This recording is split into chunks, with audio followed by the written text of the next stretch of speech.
ক্লাবের চাঁদা না দেওয়াতে সরকারি কাজে বাধা কমলা সাগরে। শুধু তাই নয়, অসহায় দিনমজুর শ্রমিকদের মারধর করে লুটে পুটে নিল মোবাইল থেকে আরম্ভ করে নগদ 30,000 টাকা। শেষ পর্যন্ত 2 লক্ষ টাকা দাবি করে শ্রমিকদের কাছে যদি দিতে না পারে তাহলে কাজের জায়গায় যেতে পারবে না। এমনকি একটি অস্থায়ী অফিসের দরজায় তালা ঝুলিয়ে দিল কয়েকজন কমলাসাগর বিধানসভার ক্লাবের কিছু সদস্যরা। ঘটনার বিবরণে জানা যায়, গত 1 মাস যাবৎ সেকেরকোট ছনখলা ডিডব্লিউএস এর অধীন পানীয় জলের জন্য বাড়ি বাড়ি প্ল্যাটফর্ম এর কাজ চলছিল।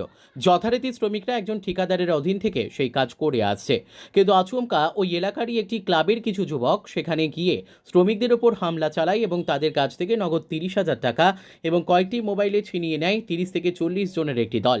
তাদের বক্তব্য হলো, সেখানে কাজ করতে হলে তাদেরকে 2 লক্ষ টাকা দিতে হবে, নতুবা কাজ বন্ধ রাখতে হবে। তাদেরকে বেধড়ক মারধর করে কারোর হাত ভেঙে দেয়, কারোর কোমর ভেঙে দেয়, এমনকি মাথায়ও আঘাত করে। পরবর্তী সময়ে সেই শ্রমিকরা সেখান থেকে পালিয়ে এসে সংবাদ মাধ্যমে দ্বারস্থ হয়। যদিও তাদের অভিযোগ, 5 জন যুবককে শনাক্ত করতে পেরেছে। এরা হলেন সেকেরকোট এলাকার অরূপ, কুণ্ডু, সুকেশ, সুরজিৎ এবং অভিজিৎ। তাদের নেতৃত্বে 30 থেকে 40 জন তাদের ওপর হামলা চালিয়েছে। এই নিয়ে এই এলাকায় চাঞ্চল্য ছড়িয়ে পড়ে, যদিও অভিযুক্তদের বিরুদ্ধে কঠোর হচ্ছে এলাকার জনগণ। তারা 4-5 জন আসিল, আমাদের অনেক টর্চারিং করছে। তারপরে 1-2টা বিষয় নিয়ে তারা ফ্লাট করতেছে, আমাদের অনেক রকমের থট দিতে আছে।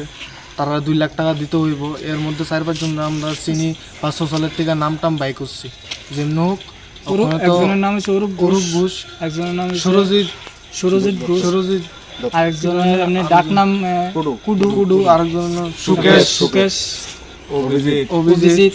এমন তোর তার একটা নাম। তোমরা কি করছে কি আমরা তো মানে এদিনকে আমরা পেমেন্ট হইব, মানে আমরা কাজ মোটামুটি শেষ। আমরা পরের দিন মানে আমরা এদিক থেকে বাইরে হয়ে যাবো। তারা আগের থেকে আমাদের উপরে টার্গেট লয়ে রাখছে, মানে তারা দুনো ক্লাবের কাজ যাবো তুমি, এরপরে এটা আমাদের উপরে দিয়ে গেছে। তারা সেটা কোনো কথা নাই বাকি নেই, আমাদের উপরে যেভাবে পারছে। এখানে আমরা রান্নার লেগে বাস এনে রাখছিলাম, ঠিক আছে, এদিকে বাইরে সেটা বাসটি ভাঙছে।